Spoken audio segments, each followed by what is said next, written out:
You ask Tiger to solve. This deals with linear equations with one unknown. The final result is z equals -7/10. Let's solve it step by step. Simplify the expression. Group like terms. Simplify the arithmetic. Group all constants on the right side of the equation. Subtract 7 from both sides.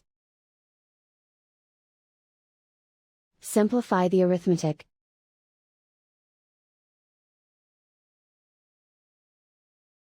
Isolate the z. Divide both sides by 10.